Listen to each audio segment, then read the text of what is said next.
बिस्मिल्लाहिर्रहमानिर्रहीम। अस्सलाम वालेकुम। मां जो एनालिस्ट मोहम्मद अली ईसानी अॼु हिकिड़े नए मौज़ूअ सां गॾु उन सेगमेंट जो नालो आहे हिकु किताब हिकु शख़्सियत। उमेद आहे त ही सेगमेंट बि अव्हांखे तमामु घणो पसंदि ईंदो। असांजे हिन सेगमेंट में असांजे किताब जो नालो आहे आख़िरी वारदात, जंहिंजो लेखक आहे बादल जमाली। दोस्तो, मां तव्हांखे ॿुधाईंदो हलां त बादल जमाली साहिब सां मुंहिंजो पुराणो तालुक़ु आहे। ॾाढो प्यार मोहबत ऐं हिकिड़ो इज़त एहतराम जो ज़बरदस्त रिश्तो। मुंहिंजी मुलाक़ात बादल जमाली साहिब सां जेका आहे सा उहा इक़बाल सईद अंसारी साहिब जे मार्फत थी, जो इक़बाल सईद अंसारी साहिब ऐं मां दोस्त हुयासीं, जेके PTV ते असांजी दोस्ती कोन थी, असांजी ॿाहिरि दोस्ती थी। तारिक रोड ते हिकिड़े मैकेनिक जे दुकान ते बेंच ते वेहंदे हुन सां दोस्ती थी। उन मूंखे दावत ॾिनी PTV अचण जे लाइ। बहरहाल इहा ड्रिघी ॻाल्हि कोन कंदासीं। पोइ इक़बाल सईद अंसारी साहिब जे करे आउं PTV ते वञणु शुरू कयो त उन्हनि ज़माने में बादल जमाली साहिब हिकिड़ो प्ले करे पियो ऐं पोइ मूंखे हुन बादल जमाली साहिब चयो त साईं तव्हां मुंहिंजे प्ले में कमु कयो।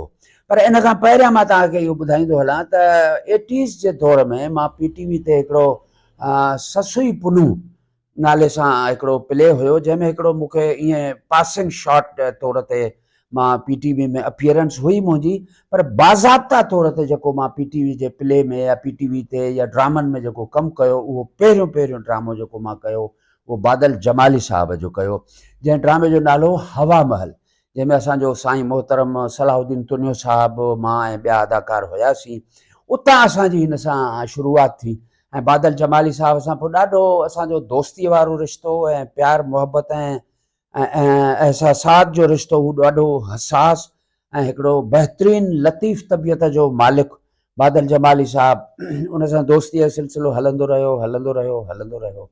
दोस्तो, मां तव्हांखे ॿुधाईंदो हलां त बादल जमाली साहिबु PTV जो हिकिड़ो बहितरीनु डायरेक्टर ऐं त हुयो ई हुयो, ऐं उन सां गॾोगॾु हू राइटर बि आहे।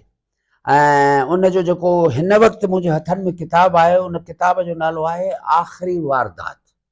ऐं जेको आहे सो आख़िरी वारदात, हिन किताब जी जेका पहिरीं महूरत थी हुई उहा हैदराबाद में थी, ऐं ॿी महूरत थी जेका आहे हिन जी उहा KTN जो हिकिड़ो प्रोग्राम हुयो रंगन भरी शाम, ऐं टी महूरत हिन जी थी प्रेस क्लब मल्हीर में, ऐं चौथी महूरत मुंहिंजे हथ में ही किताबु आहे। आउं हिन जी महूरत कयां थो जो बादल जमाली साहिब जो मूं ते बि हक़ु आहे, मुंहिंजो दोस्त रहियो आहे।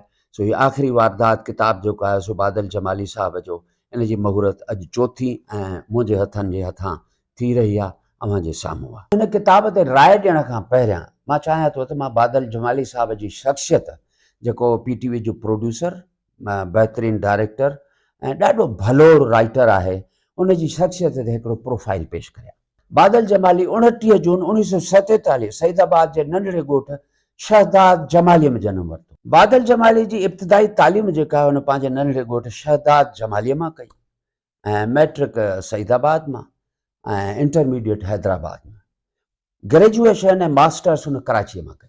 मुंहिंजे प्यारे दोस्त बादल जमाली 1974 में PTV ज्वाइन कई ऐं हुन स्क्रिप्ट सेक्शन में कमु करणु शुरू कयो।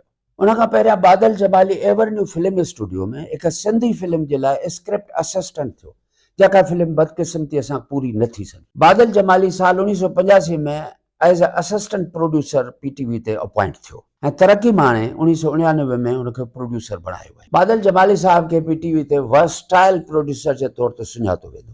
हुन पंहिंजे दौर में अनेक प्रोग्राम कया, जहिड़ो कि ड्रामास, म्यूज़िक, ॿारनि जा प्रोग्राम, अदबी शोज़ ऐं स्टेज शोज़। बादल साहिबु पंहिंजो कलमी पोरियो जेको आहे 1975 खां शुरू कयो, जेको अॼु ॾींहं ताईं हुनजो जारी आहे। उन सफ़र जी हिकिड़ी कड़ी मुंहिंजे हथनि में आहे। बादल जमाली साहिब जे कहाणियुनि जो ही मजमूओ जेको आहे आख़िरी वारदात, इहो हिन जो 5हों किताबु आहे। उन खां पहिरियां पाड़े नाहे परूड़, संग्राम, अवेलो मुसाफ़िर ऐं नफ़ीस रेशमी ख्वाहिशूं किताब छपजी मार्केट में अची चुका आहिनि। बादल जमाली जो ही किताब आख़िरी वारदात हुन जे ज़िंदगी जे मुशाहिदे ऐं ज़ाती तजुर्बे जो बहितरीनु मिसाल आहे। हिन किताब जो महाग असांजे बहितरीनु राइटर, शाइर, ड्रामा निगार मोहम्मद अली पठान लिखियो आहे।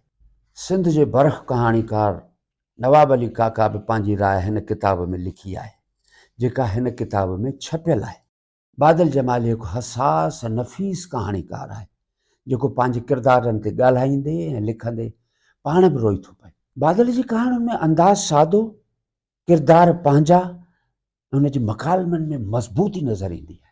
शंबारा पब्लिकेशन खे ही किताब आख़िरी वारदात छपाइण ते मुबारकबाद थो पेश करियां। दोस्तो, हिन मजमूए जो सरे वर्क ऐं कंपोज़िंग बहितरीनु थियल आहे, तव्हां पाण ॾिसी सघो था।